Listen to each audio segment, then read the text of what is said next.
कांद्याच्या भावात प्रचंड घसरण झाल्याने शेतकरी अडचणीत सापडला असून या प्रश्नाकडे सरकारचे लक्ष वेधण्यासाठी आज अहिल्यानगर जिल्ह्यातील पारनेर तालुक्यातील टाकळी ढोकेश्वर येथे भव्य रास्ता रोको आंदोलन करण्यात आले। राष्ट्रवादी काँग्रेस पार्टी आणि विविध मित्रमंडळाच्या वतीने हे आंदोलन पुकारण्यात आले। कांद्यासाठी तातडीने हमीभाव लागू करावा, प्रति क्विंटल 1500 रुपये अनुदान द्यावे, निर्यात धोरण स्थिर ठेवून शेतकऱ्यांचे हित जोपासावे, बफर स्टॉकची विक्री फक्त टंचाईच्या काळातच करण्यात यावी, प्रत्येक तालुक्यात शासकीय खरेदी केंद्र सुरू करून साठवणूक सुविधा वाढवाव्या, शेतकऱ्यांचे उत्पादन खर्च भरून निघण्यासाठी थेट सबसिडी आणि कर्जमाफी जाहीर करावी अशा मागणीसाठी आंदोलन करण्यात आले।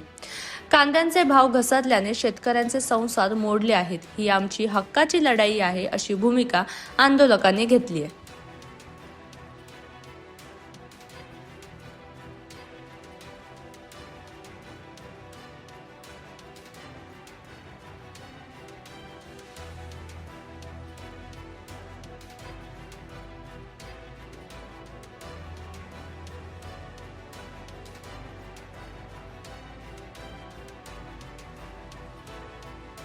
नमस्कार, मी पोपट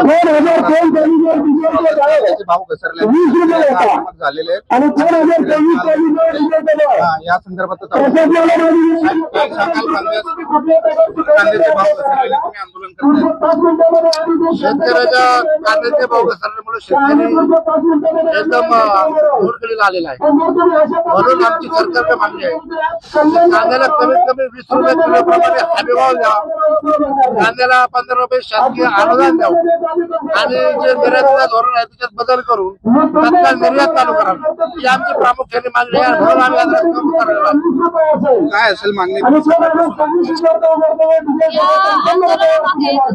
सरकार त्यांच्या कांद्याला योग्य हमीभाव मिळाला, 20 रुपये किलो हमीभाव मिळाला पाहिजे। त्याची निर्यातबंदी केलेली आहे, ती निर्यातबंदी सरकारने लवकरात लवकर करावी।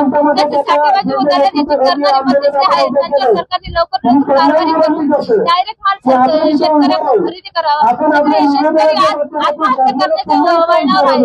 जोपर्यंत शेतकऱ्यांच्या मागण्या पूर्ण होत नाही तोपर्यंत आम्ही आंदोलनात आमची भूमिका अशी असणार आहे, जोपर्यंत आमच्या मागण्या मान्य होत नाही तोपर्यंत आम्ही रस्त्यावर उतरणार नाही।